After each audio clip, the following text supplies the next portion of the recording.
ഉൽപ്പത്തി അധ്യായം 15. അതിന്റെ ശേഷം അബ്രാമിന് ദർശനത്തിൽ യഹോവയുടെ അരുളപ്പാടുണ്ടായതെന്തെന്നാൽ, അബ്രാമേ, ഭയപ്പെടേണ്ട, ഞാൻ നിന്റെ പരിചയം നിന്റെ അതിമഹത്തായ പ്രതിഫലവുമാകുന്നു.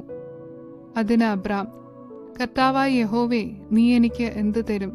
ഞാൻ മക്കളില്ലാത്തവനായി നടക്കുന്നുവല്ലോ. എന്റെ അവകാശി ദമശ്കേക്കാരനായ ഈ എലിയാസർ അത്രയെന്ന് പറഞ്ഞു. നീ എനിക്ക് സന്തതിയെ തന്നിട്ടില്ല.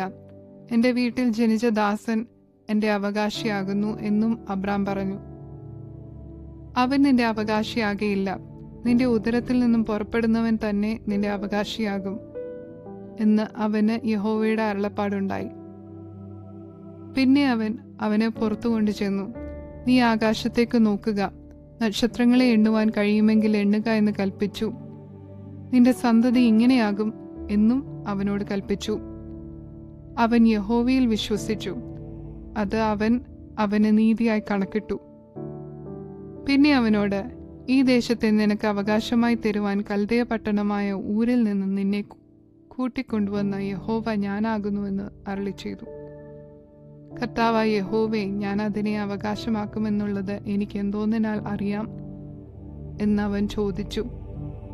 അവൻ അവനോട്, നീ 3 വയസ്സുള്ള ഒരു പശുക്കിടാവിനെയും 3 വയസ്സുള്ള ഒരു കോലാടിനെയും 3 വയസ്സുള്ള ഒരു ആട്ടുകൊറ്റനെയും ഒരു കുറുപ്രാവിനെയും ഒരു പ്രാവൻ കുഞ്ഞിനെയും കൊണ്ടുവരിക എന്ന് കൽപ്പിച്ചു.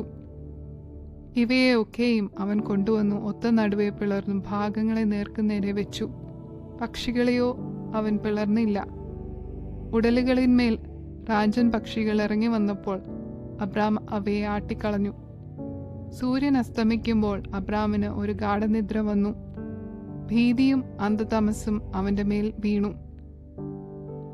അപ്പോൾ അവൻ അബ്രാമിനോട്, നിന്റെ സന്തതി സ്വന്തമല്ലാത്ത ദേശത്ത് 400 സംവത്സരം പ്രവാസികളായിരുന്നു ആ ദേശക്കാരെ സേവിക്കും. അവർ അവരെ പീഡിപ്പിക്കുമെന്ന് നീ അറിഞ്ഞുകൊള്ളുക. എന്നാൽ അവർ സേവിക്കുന്ന ജാതിയെ ഞാൻ വിധിക്കും. അതിന്റെ ശേഷം അവർ വളരെ സമ്പത്തോടുകൂടെ പുറപ്പെട്ടു പോരും. നീയോ സമാധാനത്തോടെ നിന്റെ പിതാക്കന്മാരോട് ചേരും, നല്ല വാർദ്ധക്യത്തിൽ അടക്കപ്പെടും. 4ാം തലമുറക്കാർ ഇവിടേക്ക് മടങ്ങി വരും. അമോര്യരുടെ അക്രമം ഇതുവരെ തികഞ്ഞിട്ടില്ല എന്ന് അരുളി ചെയ്തു.